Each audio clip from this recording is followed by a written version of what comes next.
فأنا ناصح لإخواني بالصدع بالحق تبيض وجوههم. السكوت في مسألة الحزبية يضرها، فاصدع بما تؤمر وأعرض عن المشركين. سلامي على دماج ورجالها والشيخ يحيى ودار العلم يا سعد بانيها. بسم الله الرحمن الرحيم. Alhamdulillah wassalatu wassalamu ala Rasulillah wa ala alihi wa sahbihi wa man walah ma ba'd. Kita lanjutkan bacaan berikutnya terhadap kitab Siyam yang dijelaskan oleh Syekh Zaid Al-Musabi astabahullah di dalam kitab Miskul Khitam Syarah Umdatul Ahkam. Sekarang kita akan lanjutkan pembahasan berikutnya mengenai kafarah. Qala al-mu'allifu astabahullah man aftara bi ghairi al-jima' min aklin aw syurbin 'amdan fa hal 'alaihi kafarah. Sekarang orang yang batal puasanya, orang yang berbuka tapi bukan dengan cara berhubungan badan. Bukannya itu dengan cara makan atau minum sengaja tapi. Apakah perlu bayar kafarah? Pendapat yang kuat di sini ada dua pendapat. Kata beliau as-shawab huwal qaul awal. Pendapat yang benar adalah pendapat pertama. Laisa alaihi kafarah. Tidak perlu dia bayar kafarah. Kenapa? Karena kafarah khusus bagi orang yang batal puasa Ramadannya siang hari berhubungan badan. Paham ya? Jadi kafarah itu diwajibkan atas orang yang apa? Berhubungan badan di siang hari bulan Ramadan. Adapun kalau batalnya itu karena makan atau karena minum, tidak perlu kafarah. Bisa dipahami? Naam. Qala Asy-Syaikh Ibnu Utsaimin rahimahullah was-shawabu annal kafarata la tajib illa bil jima' fi nahar Ramadan. Masyaallah. Ini jelas sekali ini. Kata beliau yang benar bahwasanya kafarah itu tidak wajib kecuali apa? Sebabnya karena berhubungan badan di siang hari bulan Ramadan. Faham? Kalau sebabnya karena makan, minum, itu enggak apa? Tidak mengharuskan dia kafarah. Tapi sebabnya kalau berhubungan badan, na'am, wajib kafarah. Pertama, karena diurutkan pendapat yang kuat tadi urut, bukan milih ya, urut. Pertama kalau dia mampu punya budak, merdekakan. Kalau enggak mampu, baru apa? Puasa 2 bulan berturut-turut. Kalau tidak mampu, baru yang paling bawahnya yaitu memberi makan 60 orang miskin. Itu kalau berhubungan badan di siang hari bulan Ramadan. Kata beliau li'anal kafarata lam tarid illa fi hadzal hal. Dikarenakan kafarah tidak datang dalil kecuali dalam keadaan seperti ini, yaitu keadaan orang yang berhubungan badan di siang hari bulan Ramadan. Berarti kalau batalnya karena makan, batalnya karena minum, enggak ada kafarah. Mafhum? Naam. Wal aslu bara'atu dhimmah, dan hukum asalnya itu berlepas diri dari tanggung jawab. Wa adamul wujub, hukum asalnya enggak wajib hukum asalnya. Fa naqtasir ala ma jaa bihi nas faqat, maka kita mencukupkan apa yang datang di dalam dalil. Dalilnya datang kafarah bagi siapa? Orang yang berhubungan badan di siang hari bulan Ramadan. Paham ya? Adapun yang batalnya karena makan, batalnya karena minum, maka enggak perlu kafarah. Bisa dipahami? Ayo. Berikutnya, sekarang bagaimana kalau berhubungan badannya di puasa bukan Ramadan? Puasa nadar atau puasa mengqadha atau puasa yang lain selain Ramadan lah. Perlu kafarah enggak? Idza jama'a fi shaumi ghair Ramadan min qadha'in aw nadrin aw ghairihima fa hal 'alaihi kafarah? Apabila seseorang tersebut berhubungan badan pada puasa selain Ramadan, puasa selain Ramadan, baik itu puasa qadha, mengqadha Ramadan, kan Ramadan kadang kalau hutang kan nanti diqadha kan, baik itu puasa mengqadha Ramadan atau puasa nadar, orang bernadar kemudian dia wajib menunaikannya. Nah, bagaimana kalau berhubungan badan di siang hari dalam kondisi dia berpuasa tapi puasanya bukan Ramadan? Apakah wajib kafarah? Kita lihat sini. Kata Syekh Zaid Al-Musabi as-shawab qaul jumhur. Yang benar adalah pendapat jumhur. Apa itu pendapat jumhur? Wa annahu la kafarata illa 'alal mujami' fi nahar Ramadan 'amdan li ghairi 'udrin min al-'adzar. Jumhur mengatakan bahwasanya tidak ada kafarah kecuali hanya kepada orang apa? Hanya untuk orang yang berhubungan badan di siang hari bulan Ramadan dengan sengaja tanpa udzur, tanpa adanya udzur. Paham ya?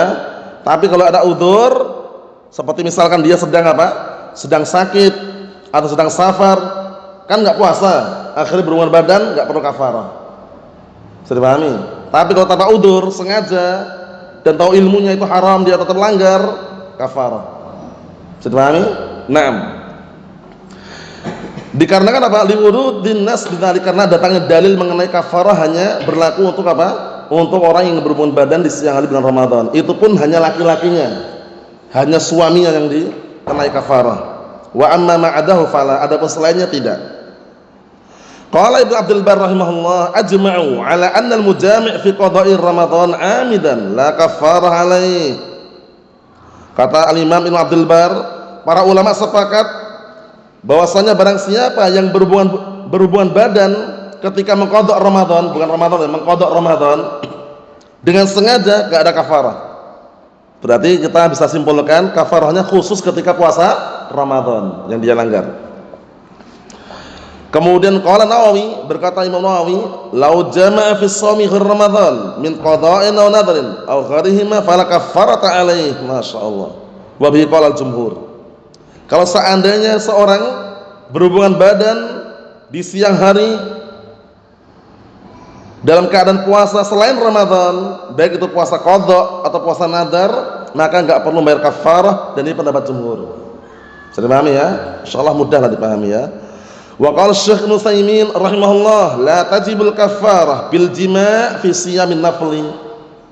La tajibul kafarah bil jima' fi siyamin nafli. Au siyam kafaratul yamin. Artinya kata Syekh Ibnu Utsaimin rahimahullah, tidak wajib bayar kafarah disebabkan karena berhubungan badan pada puasa sunnah. Bukan puasa Ramadan ya, puasa sunnah atau puasa kafaratul yamin. Karena orang bersumpah kan, kalau dilanggar sumpahnya bayar kafarah kan, imma kafarahnya bebaskan budak atau memberi makan 10 orang miskin sampai kenyang, atau puasa 3 hari kan. Nah, itu ternyata ketika puasa selain Ramadan itu dia berhubungan badan seharinya, enggak ada kafarah. Faham insyaallah? Naam. Kemudian berikutnya, man wati'a miraran fi yaumin wahid qabla an yukaffir alaihi kafaratun wahidah. Man wati'a miraran fi yaumin wahid qabla an yukaffir alaihi kafaratun wahidah. Ini penting juga ini. Karena beliau masih menyebutkan masalah seputar berhubungan badan, ya kita lanjutkan karena posisinya ini penting. Ilmu fikih ini penting karena biar enggak salah dalam melangkah. Artinya apa? Barang siapa yang berhubungan badan lebih dari sekali dalam satu hari. Paham?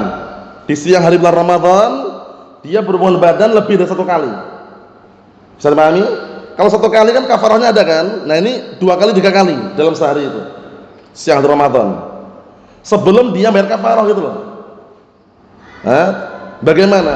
Misalkan apa nih ya? Jam 7 pagi berhubungan badan misalkan, jam 8, jam 9, jam 10, berkali-kali lah intinya. Tapi belum sempat bayar kafarah. Terus bayar kafarahnya berapa? 5 kali atau 4 kali? Pendapat yang kuat hanya 1 kafarah saja. Kenapa 1 kafarah? Dikarenakan yang pertama aja dia belum bayar kafarah tadi. Dan itu di hari itu pun sudah batal gitu loh. Paham ya? Jadi yang dihitung itu harinya. Di hari itu dia batal karena berhubungan badan, kafarah 1. Walaupun dia berkali-kali berhubungan badan tetap dinilai 1 kafarah. Bisa dipahami soalnya ya? Naam. Qala Ibnu Abdul Bar rahimahullah, wa ajma'u ala anna laisa 'ala man wati'a miraran fi yaumin wahid illa kafarah wahidah. Masyaallah.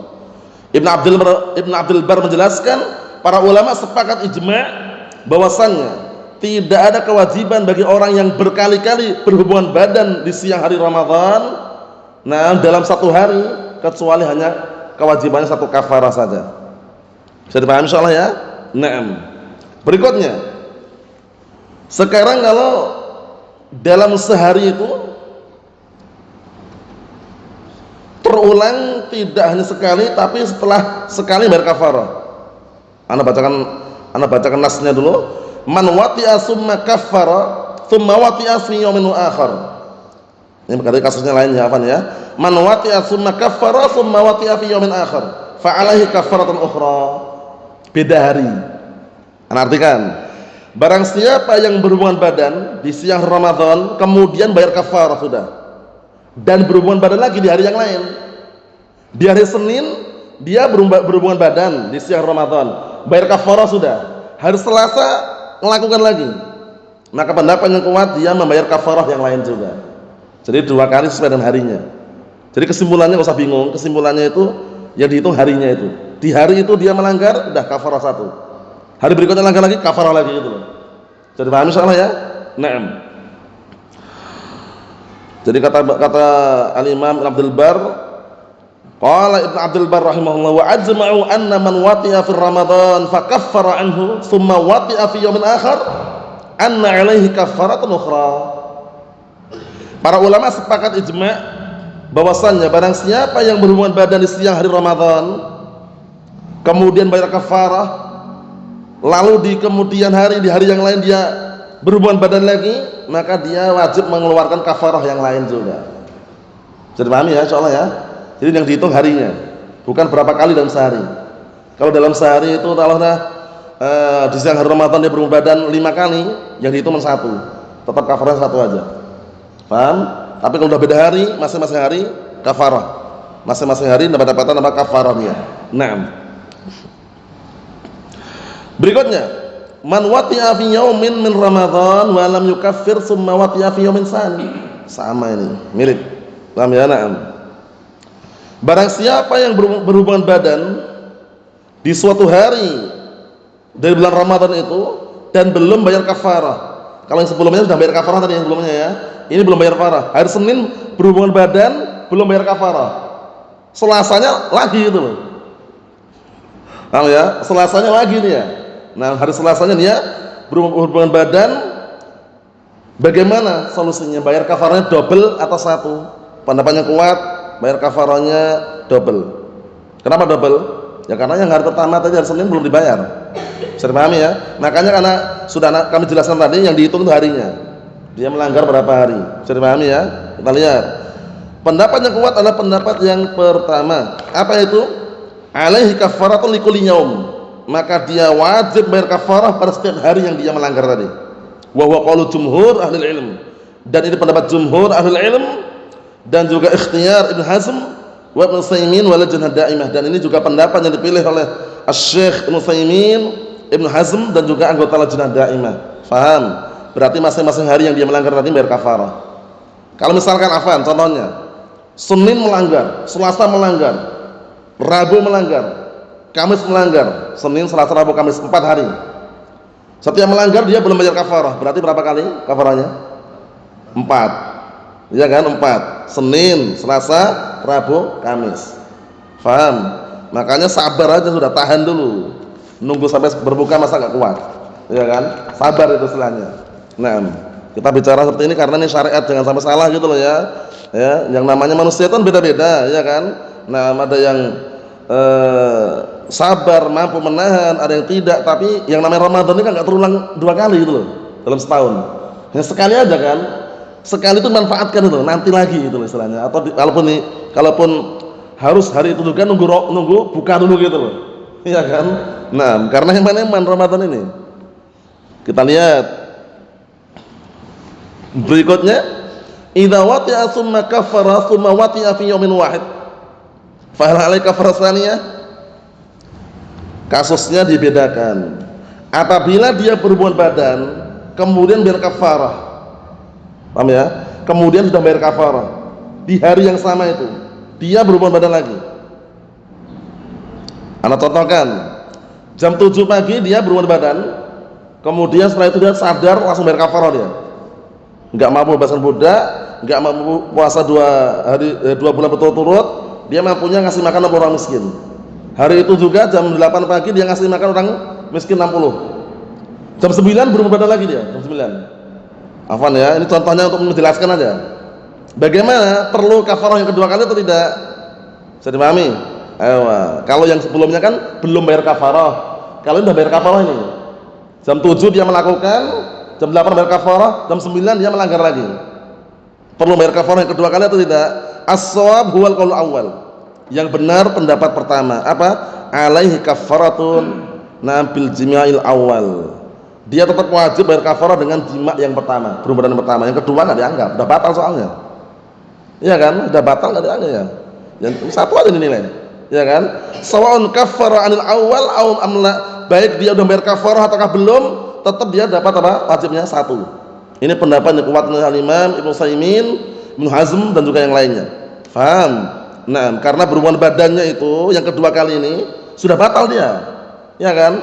Berhubungan badan pertama udah batalkan kan? Ya, kemudian bayar kafarah, ya kan? Langsung berhubungan badan lagi berikutnya, udah batal, enggak perlu kafarah lagi. Bisa dipahami ya? Enggak perlu kafarah lagi. Naam.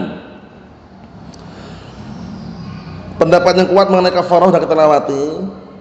Memberikan makanan yang bentuknya sudah matang siap saji itu lebih bagus.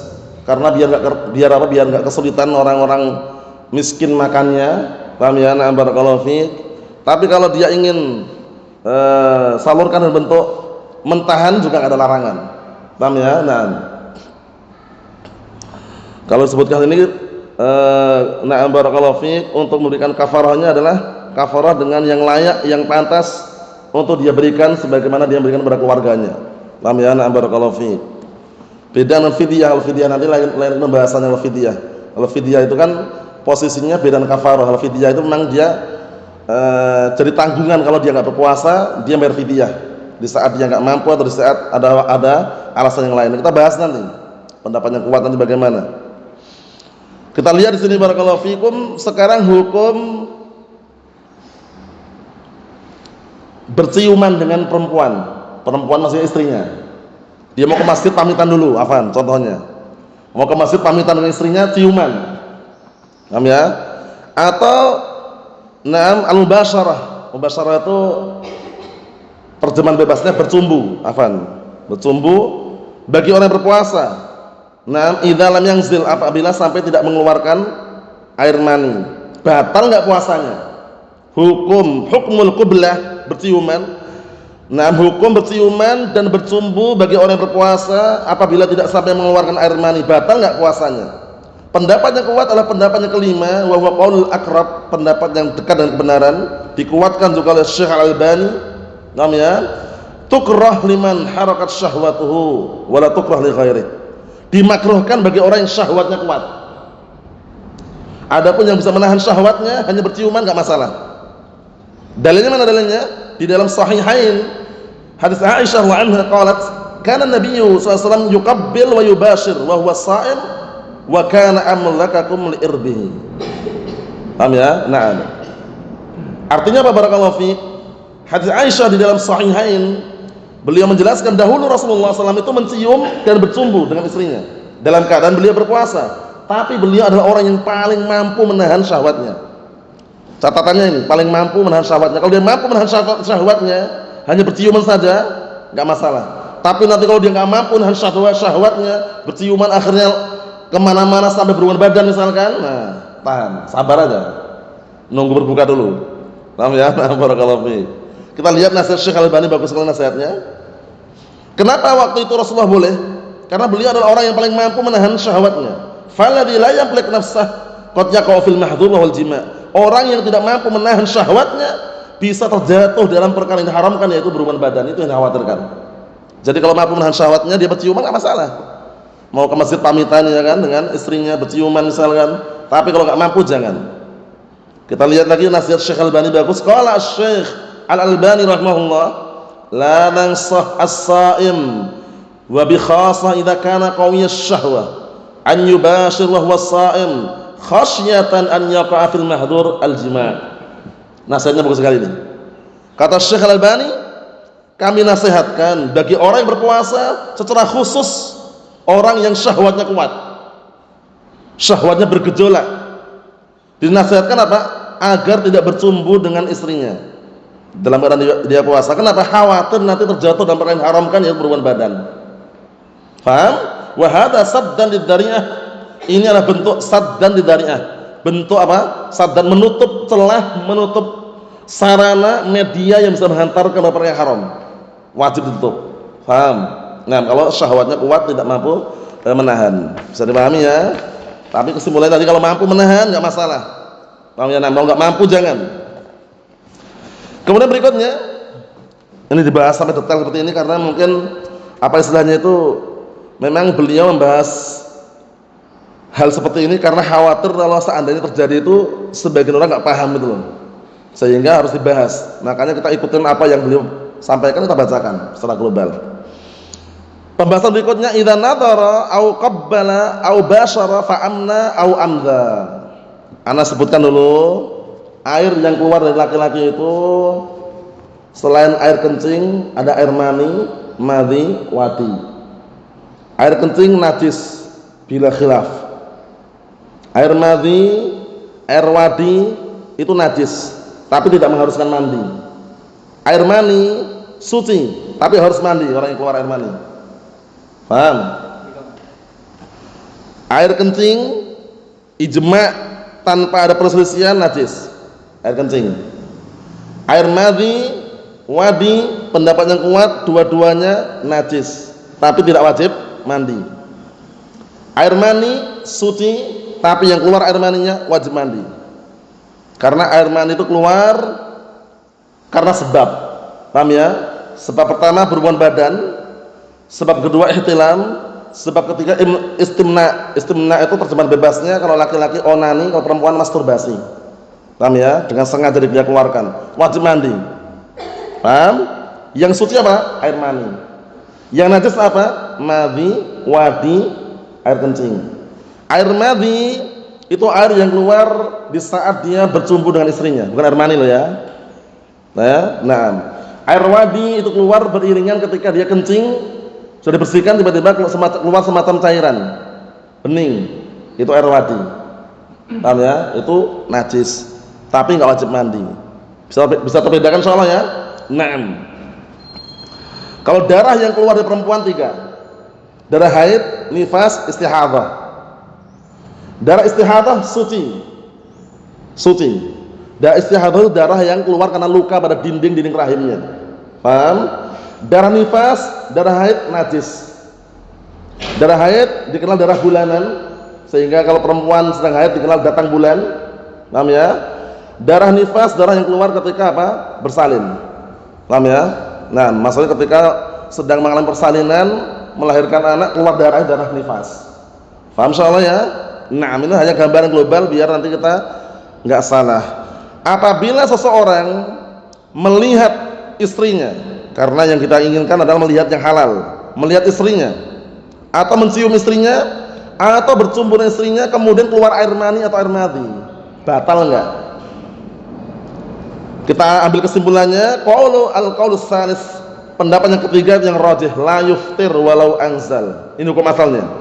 Tidak batal puasanya walaupun sampai keluar air mani, tapi dengan catatan tidak disengaja untuk mengeluarkan. Paham? Maksudnya ketika dia mencium istrinya tiba-tiba keluar gitu loh, itu kan bukan keinginan dia. Paham ya? Tapi kalau sengaja dengan mencium biar keluar, nah itu bedakan. Bisa dibedakan nggak ini? Bisa beda ya insyaallah ya. Nah, ini karena ada rincian oleh beliau. Dan ini pendapat Ibnu Hazm dipilih juga oleh Imam San'ani dan Syekh Al-Albani dan Syekh Muqbil bin Hadil Wadi rahmatullahi alaih. Tapi as-shawab kata Syekh Zaid Al-Wasabi, as-shawab pendapat yang benar annahu in ta'ammada takrarun nadar awil mubasyarah awil takbil min ajli an yahsul inzal mani aftar. Ini penting sekali ini. Catatannya penting sekali. Catatannya apa? Jika dia menyengaja ngelihat-lihat, menyengaja berciuman, diulang-ulang berciumannya, melihatnya diulang-ulang, kemudian menyengaja bercumbu terus misalkan, dalam rangka untuk mengeluarkan air mani, batal. Beda atau sama dengan yang pertama tadi? Beda. Kalau antum sudah bedakan udah paham. Tapi kalau belum bedakan udah gagal paham. Oh ya, ini mudah dibedakannya. Kalau tujuannya sengaja, batal. Tapi kalau keluarnya tanpa sengaja, nggak batal. Ibaratnya keluar tanpa sengaja seperti orang ihtilam. Orang mimpi basah itu kan keluar air maninya kan? Disengaja nggak? Tidak. Sudah pahami soalnya ya? Nah, makanya nanti ada hukum istimna. Bagaimana istimna ini kan di luar atau di dalam Ramadan hukumnya nggak boleh, haram. Kita lihat nanti ya biar tambah jelas. Jadi kesimpulannya paham soalnya ya? Naam. Jadi kesimpulannya kalau dia menyengaja mengulang-ulang melihat, mengulang-ulang mencium, mengulang-ulang bercumbunya tadi dalam rangka biar keluar air maninya, batal. Itu kesimpulannya. Berikutnya, satu lagi.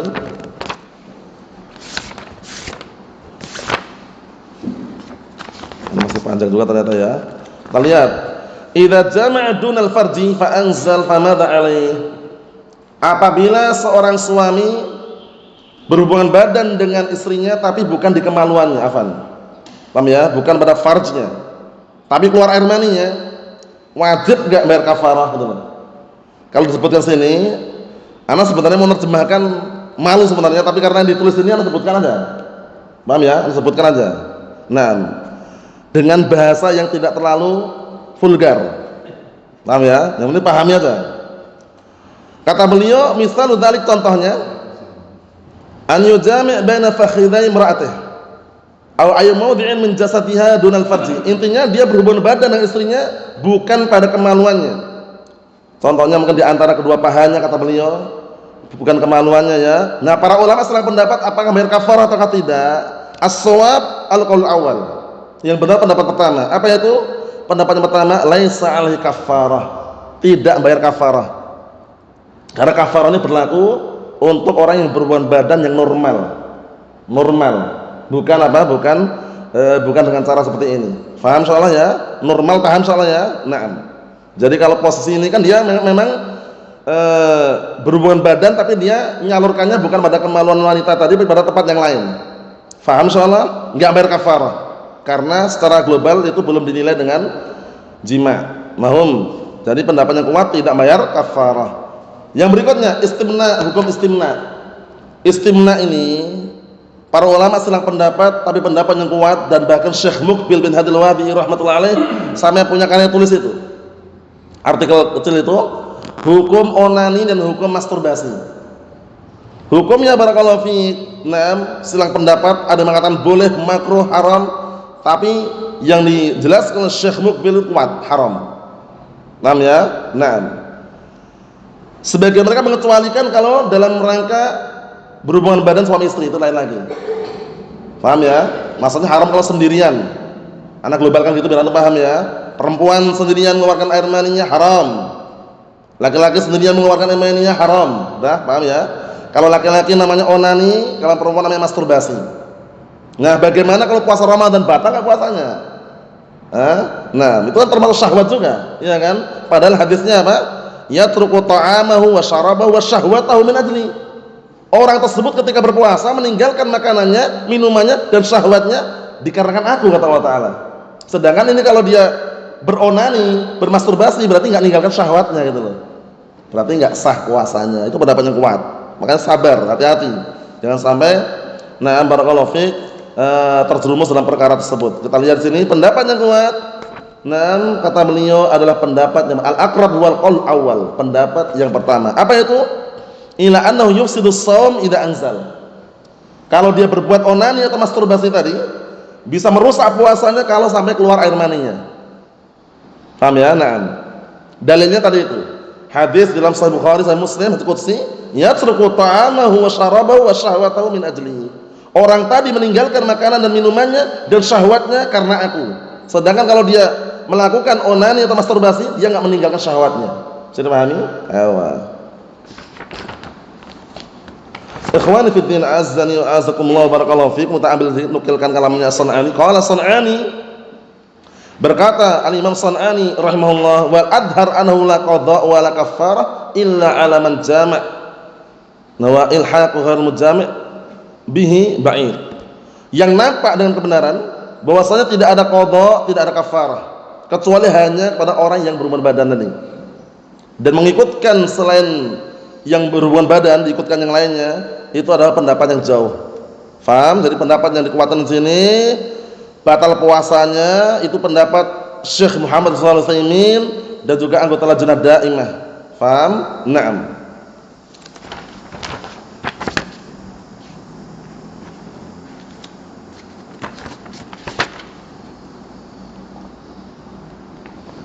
Insyaallah nanti kita lanjut lagi ya. Panjang ternyata pembahasan masih panjang.